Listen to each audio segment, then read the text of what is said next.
Philip Washington Jr. is a registered investment advisor. Information presented is for educational purposes only and does not intend to make an offer or solicitation for the sale or purchase of any specific securities, investments, or investment strategies. Investments involve risk and, unless otherwise stated, are not guaranteed. Be sure to first consult with a qualified financial advisor and/or tax professional before implementing any strategy discussed herein. Past performance is not indicative of future performance. And now, here's Philip. We are back with another episode of Wealth Building Made Simple today, and we are talking about the magic of the mind, right? First, before we go there, shout out for all the John Wick fans. Y'all remember this Hotel Continental, right? I found this on my I'm not gonna even tell the website because they gotta sponsor my podcast to get it.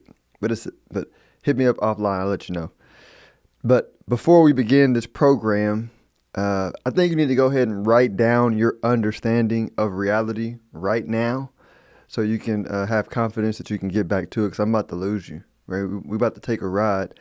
And for those who don't live in imagination, I'm about to throw your nervous system for a loop, right? So just suspend your judgment. Just go with it. Take it in, right? For those who, I got a friend who struggles with watching science fiction or super fantasy shows because they think way too much. I'm like, just take the ride, right? Take the ride so you can get the experience, right? This is this episode, right? I'm about to take you for a ride, and there are nuggets of truth for each individual from your own unique perspective that I genuinely feel are part of this because, we about to go into it. So first thing we're talking about is like, there's different names for like the higher power that we use to create the impossible, right? As a matter of fact,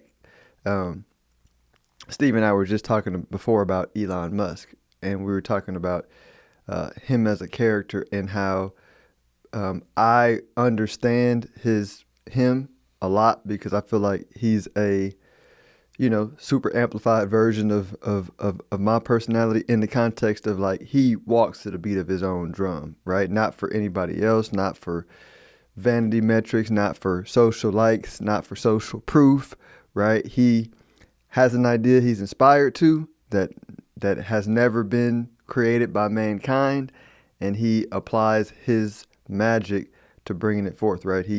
Spaceship company, right? Changed the EV game, right? Underground tunnels, right? Neural network companies that can help you take a thought impulse and turn it into, language for people who can't speak, move the body. Like if you look up Elon Musk and the companies that he's a part of, he's literally creating magic, right? And so magic of the mind, but that power is the power, right? In spiritual world, they call them miracle workers, right? But the power is, artists call it imagination. Spiritual people call it faith, right? People back in the day called it magic. Some people call it luck, right? But it's really just tapping into a higher power that allows us to take a thought and manifest it into reality, right? And it's something that some people, I feel like, put too high on a pedestal when they think of it in the realm of, miracles, when it's a very logical process that's repeatable, right? And people throughout time with what we call big imaginations or lots of faith do it, and they're not more special than you and I, right? They just know how to unlock the power, right? So, I'm in brief history on just my life, and I won't take the whole path, but all my major desires that got expressed, right? My career path, my wife, right? The growth and development of my kids, right? My businesses, right? The big victories and big wins of those things, and then within them, have all been through faith, right? There have been times when I've been led by my, what I call like my external knowledge, right? The accumulated knowledge, right? My experience from living life, that I would try to use that to create something new in my life. And there'll just be a path where I'd struggle, toil, get little things, and then I'll like just release that past knowing and allow in a greater knowing, right? And then that would bring me next thing I want, right? And so like that's called faith, right? That's when you don't know and you gotta allow it to come to you from a different level, right? That's called faith. And here's why people struggle with faith and magic, right? Because they go, oh, that was just luck, or that was just coincidence, or that was just this. And I'm gonna get into the process of how to help it along.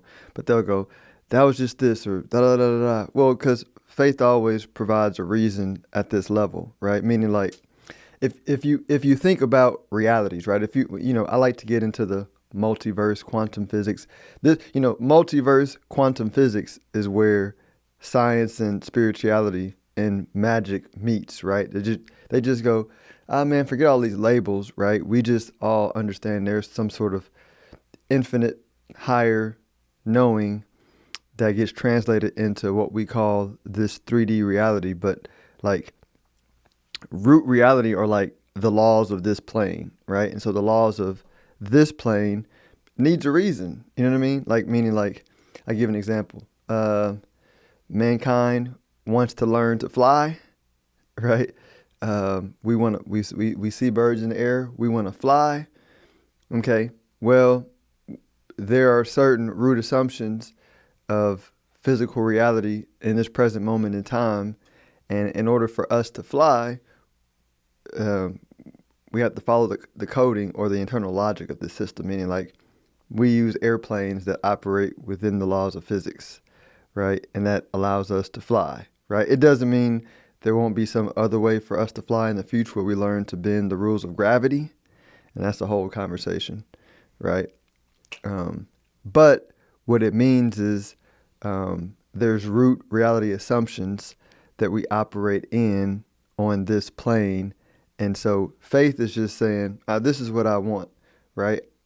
And then I'm open to it, and you allow in inspiration and ideas that come that have always been there, but you're open to it. So it comes into your mind, and then you build the reasoning process, and then you become like a Elon Musk or any of these other great inventors that invent things that humanity has never had before, right? So what I like to like reason, judgment, and opinions block out like co-creative abilities with our higher power. Let me explain what I mean. So think about like reason, judgment, or an opinion, sort of like a container, right? A container of an experience. So this is where I'm gonna go a little deep. Let's say you subscribe to the idea that I subscribe to. Like we are more than what we physically represent in this moment in time. Meaning like we are a greater awareness that understands things intuitively, right? In this moment that we can't fully express physically, but we are expressing it more and more, right? So there's a higher power, a higher version, a higher awareness that we are rooted in, and that is beyond ourselves, right? You call it spirit, God, imagination. Doesn't really matter. I don't get into labels, but so assume that's there. Now that power is infinite, right? There are no limits. But in order to experience like now, right? And this is where you got to be like a math nerd, right? In order for you to have a finite experience, you have to go from infinite to finite. So you got to place a container on it, right? And so like that's what reason, judgment, and opinion. It's a container, right? So it will be the equivalent of you saying,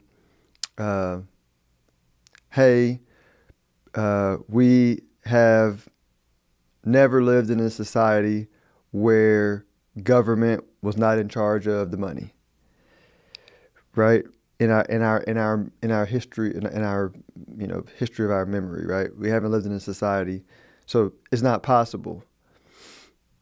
So if that's the limitation or container that you operate under, then you completely miss the value of Bitcoin, right? Or crypto, but really specifically Bitcoin though, because of the lack of centralized authorities. So you miss it. So your reason or your judgment or your opinion blocks it. Another idea is prevalent in politics, right? Politics is, I was talking to my friends about something about politics, and it's almost like my liberal friends, every idea the Republicans have, they just think is stupid. They don't even, like, it was one idea where I knew they agree with, and I said, this is the idea. And then they went, oh, that's a dumb idea. I say, no, let me translate it. Because I realized I hit their bias, and I went, no, this is what I said. And they was like, oh, that actually makes sense. And the same applies to Republicans. Every idea that the Democrats have, somebody who's hard rooted in and they got their reason hat on for their Republican beliefs, they don't hear Democrats. And that's why we get these things, right? It happens with men and women, child and parent, right? Husband, wife, like we all have our like perspectives, and it blocks our ability to connect because we limit ourselves by staying true to our root assumptions, right? Or our limitations that make up our experience. Let me move into the science. So atoms, neurons, cells, molecules, particles, waves are sort of the same expression of energy, right? In different expressions, meaning like atoms are the building blocks of like physical reality. Neurons are the building blocks of the brain, right? Which is how we perceive our physical reality. Cells are the building blocks of like the body structure. Molecules are just bigger versions of atoms, right? Particles are the individual units of energy, and waves are the units collectively, harmoniously working together. But it's all just energy, right? And so if we stick to, and they all communicate, right? Like if you talk to a scientist, they'll say atoms don't live, atoms don't have consciousness. But like, what is consciousness, first of all? Like, and how does your definition get to decide? Because 100 years ago it was a different definition, and 100 years from now it'll be a different definition. Our definitions keep changing based on our growing understanding, right? But if you look at the mechanical process of how atoms work together, how cells work together, how neurons work together, they have an internal communication process, right? So I'll explain it like this. I was having a conversation with my boys last night, and so we were meditating, and I slowly just drop nuggets of ideas in their mind when they're ready for it, to help them expand their mind and understand the unlimited capacity of their mind. And so we finished meditating, and so they were in a feel good state. And so I said, all right, guys, you feel the difference. You guys are now feeling the difference between before we meditate and after we meditate. And they're like, yeah. And you got to sort of think about it. Think about like feelings more like a frequency, or if you're like a musician, more like a pitch or a tune, And so like we're all just tunes, right? That's why they call it a universe, right? It's really just one verse that we're all creating from our pitch, right? And it's expressed outward, and that's a whole conversation. But I was like, you are fine tuning to find like your unique pitch in meditation. Meaning before y'all came in, y'all were sort of a little wiry, right? Right, and now you have calmed your nervous system, right? And so like your nervous system is the internal communication system that allows us to perceive things, right? They both play sports and both have done things, and they both have had intuitive insights that they have experienced and that I've caught in a moment and explained to them what intuition is, and I'm teaching them how to do it more on purpose. But I was going, what happens when you tap into intuition is through that, through your nervous system, you'll have like an experience. And it takes time for your conscious mind to perceive what just happened, right? Your thinking mind takes time. You have stimulus, and your thinking mind takes time. But your emotional mind, like what they call the subconscious or imagination, your feeling mind, your intuition, it moves 40 times faster than your conscious mind, right? According to science, right? I'm using that number because these numbers change, but it moves a lot faster, right? So that's why if you're ever in a car wreck, or not a car wreck, if you are in an accident or about to be in an accident and your body takes over and you swerve, or like when I fight, I'm always trying to tell the fighters, stop thinking, right? Because when you feel, you move faster than a conscious mind, but you're thinking from intuition, which just moves way faster than the thinking mind, right? And so I was going, the way that you, and we're all born on different pitches, right? Meaning like, if you think about the nervous system and you think about how you speed it up, right? It's like a pipe, right? If you want to get more information, 5G, right? Like if you want to increase the bandwidth of the ability to flow information from place to place on the internet, you got to increase the bandwidth, right? You got to widen the pipes, right? The way that you widen the pipes of the neurons is relax, right? Because stress closes it up.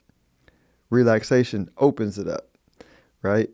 There's the you know, so they understood it. So I say what we're doing is we're opening up your neurons, if you will, so that you can increase the flow of information through your brain. And then I said, now the more you meditate, the more you're going to have all these thoughts that come into your mind, and I teach them there's no good thoughts or bad thoughts, right? There are just thoughts, right? And there's thoughts that feel good and thoughts that don't feel as great. And what'll happen is you'll get to a point to where you can entertain all thoughts, right? And you'll have the thoughts that you don't like as much, and thoughts that you do like, that you do like more, and you'll get to a point to where the thoughts that you don't like as much don't bother you, right? You don't feel the need to run from your thoughts or fight your thoughts. You just have them there and you let them be.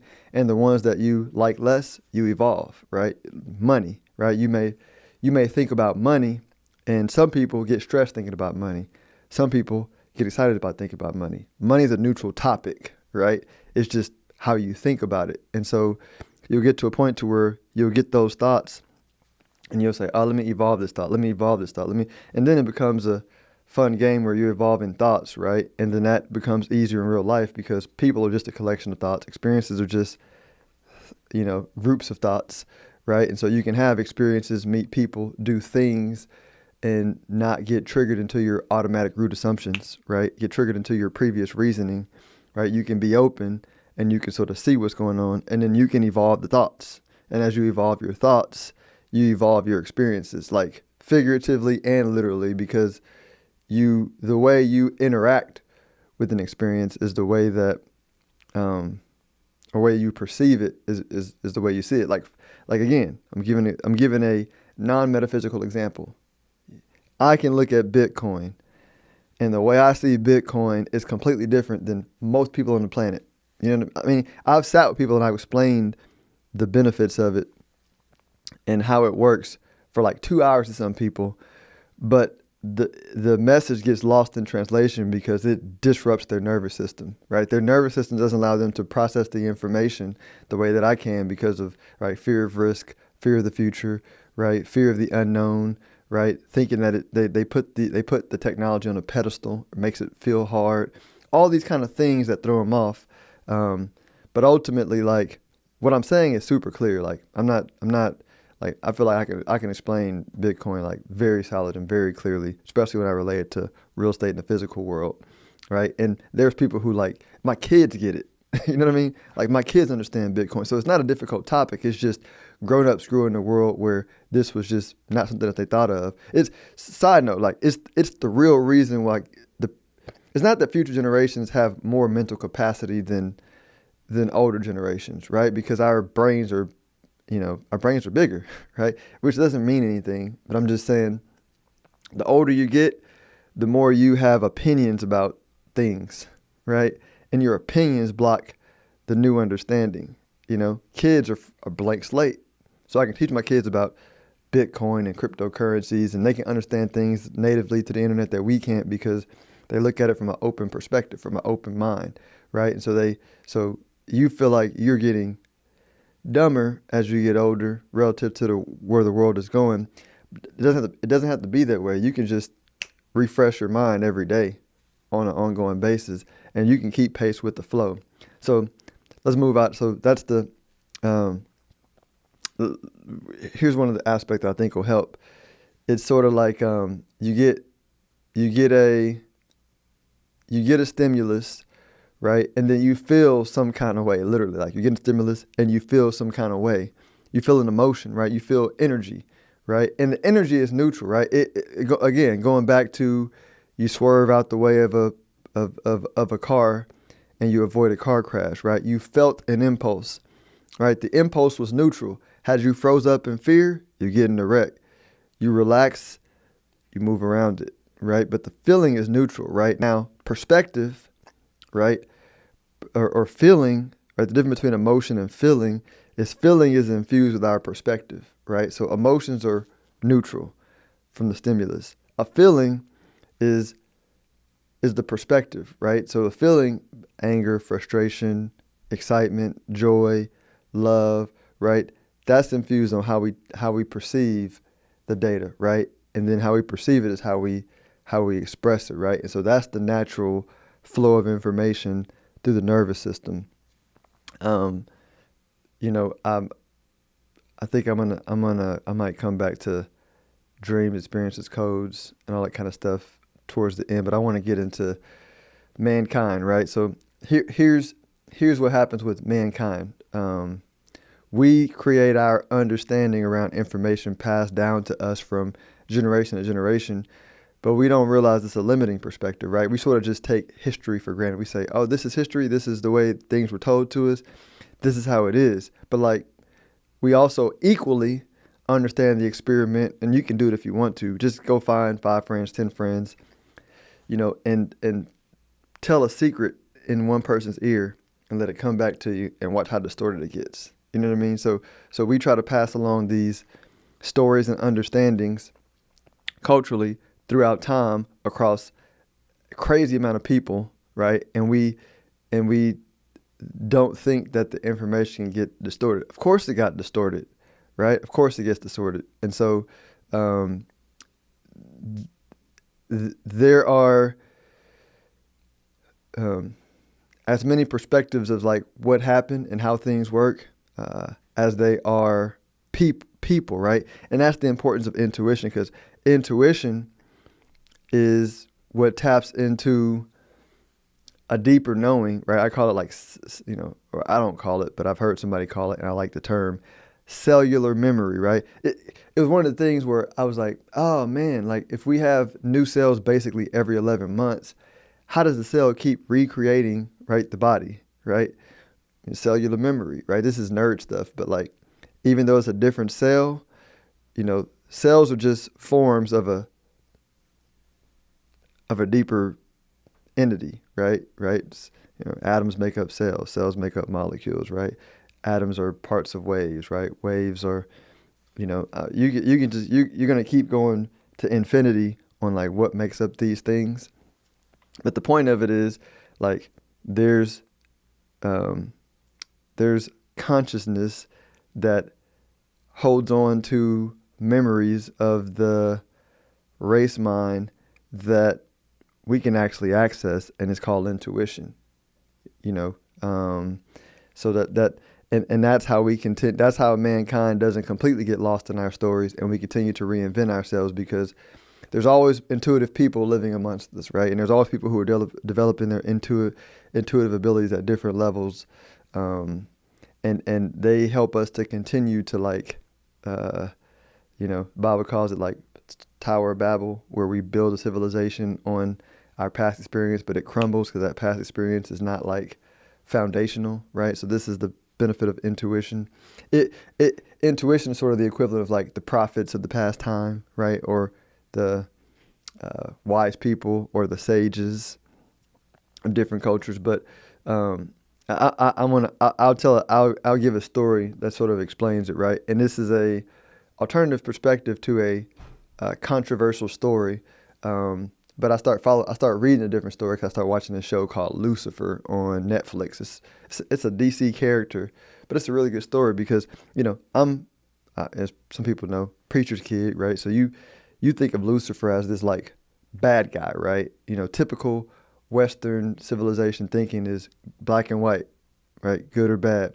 But really, when you study, because there's all kinds of stories written about all these different characters in the one Bible that we have.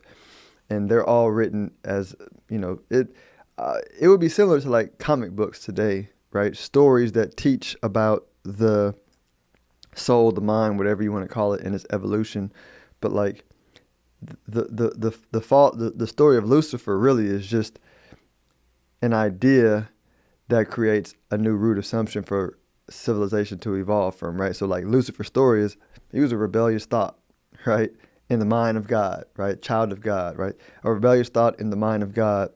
And as he rebelled from the old way of doing, he left and went to a different, quote unquote, lower civilization, right?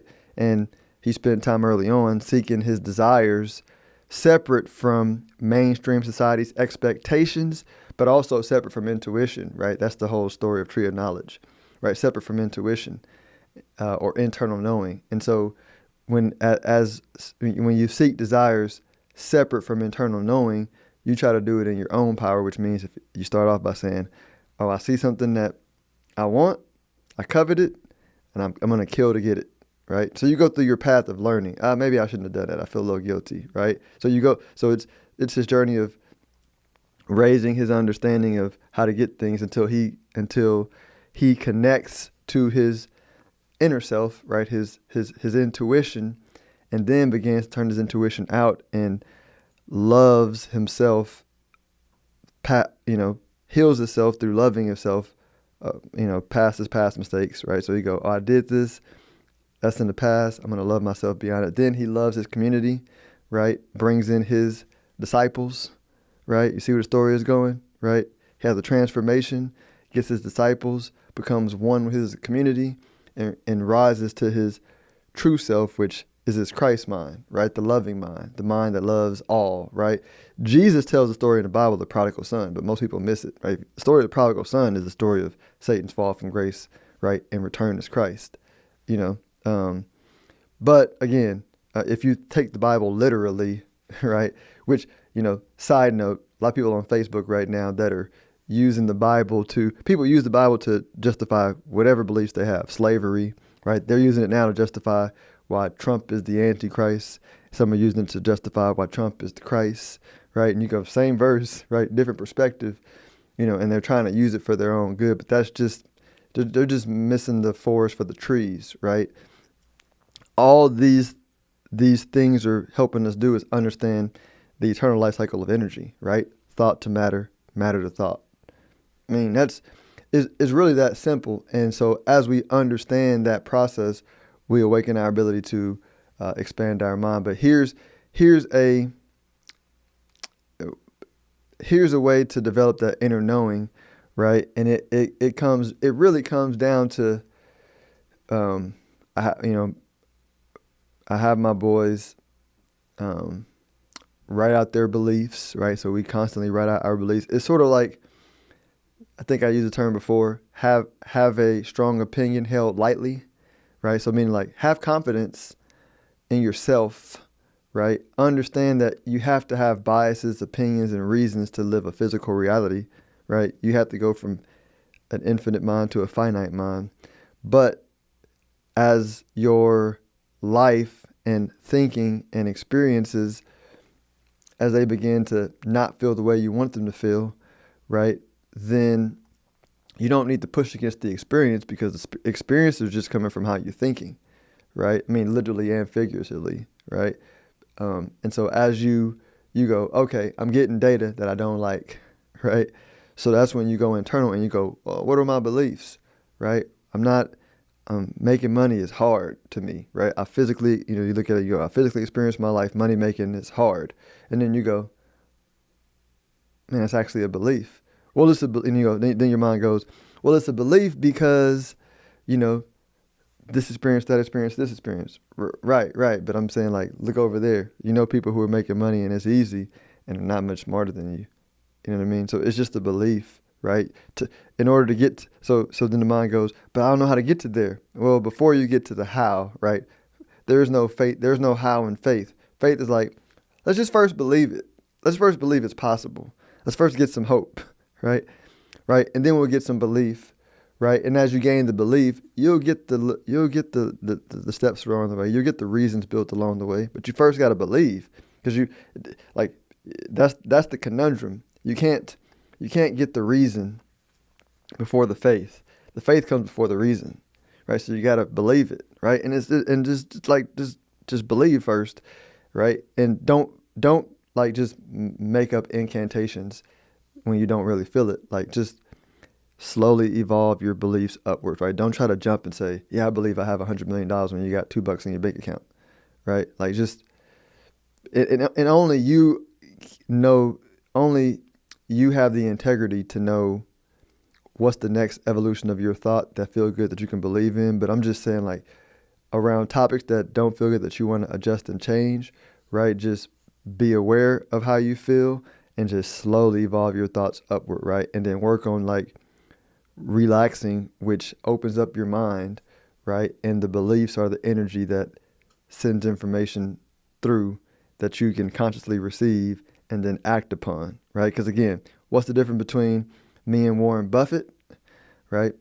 His beliefs and his ability to allow in, right, all that money, right? And here's the cool part.